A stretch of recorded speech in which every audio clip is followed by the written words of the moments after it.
Me revoilà, et c'est parti pour l'étape du reglaçage.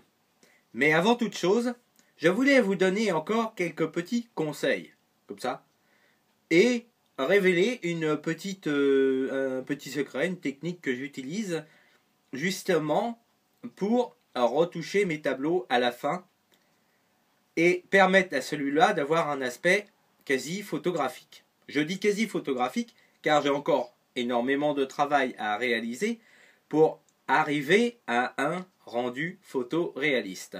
Comme les peintres américains de l'hyperréalisme des années 70, il y a encore beaucoup à faire.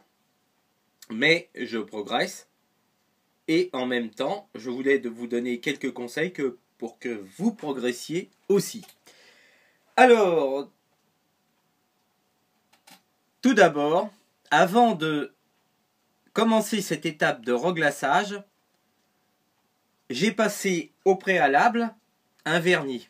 Mais attention, il ne faut pas utiliser n'importe quel vernis, vous devez utiliser un vernis à retoucher, qui est différent du vernis pour vernir le tableau.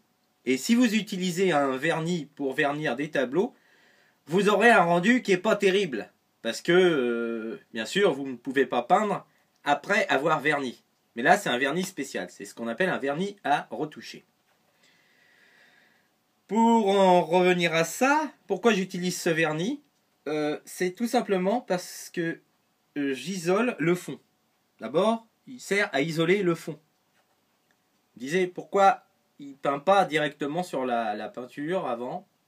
Bon, alors il y a un double effet. Hein. Vous isolez le fond.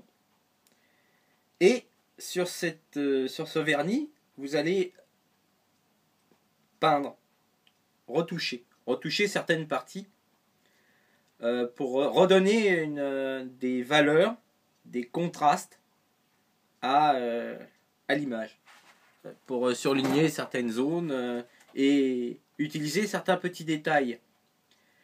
Et le vernis est très puissant là-dessus, parce que en isolant le fond, c'est comme si vous peigniez sur un nouveau support, sauf qu'il y a l'image derrière.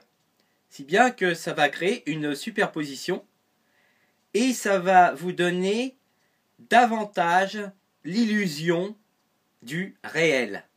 Parce que la superposition de ces couches va donner un effet, presque un effet de relief. Et ces roues de blanc vont apporter une touche supplémentaire. Il est aussi très important d'avoir dès le départ un dessin le plus fidèle possible.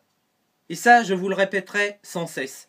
Pour faire une peinture qui a un rendu réaliste optimal, il faut absolument dessiner.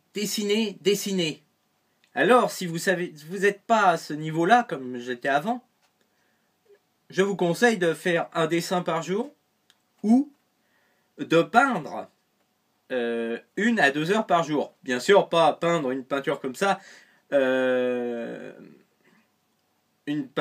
par jour, parce que sinon vous allez vous arracher les cheveux. Et il est très important d'être patient donc et de ne pas brûler certaines étapes. C'est-à-dire vous allez pas à pas, progressivement. Vous voyez une image, n'essayez pas de la restituer tout de suite, comme ça. Comme vous allez voir dans la prochaine vidéo, vous allez me voir peindre. Je fais du grosso modo au départ, une forme globale, et après j'affine par la suite. Et là, là on est à la phase de retouche. Donc la phase de retouche, j'aborde certaines parties que j'ai pas encore travaillées. Et ensuite, je donne un effet photographique. Vous pouvez même, je reviens au glacis, vous pouvez même, au vernis, vous pouvez même, grâce à ce vernis,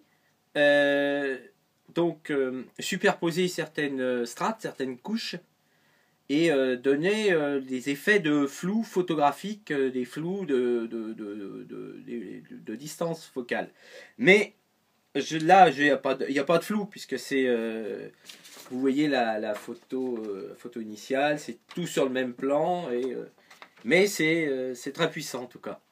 Voilà, quant à nous, bah, on se retrouve sur la vidéo 4. À tout de suite.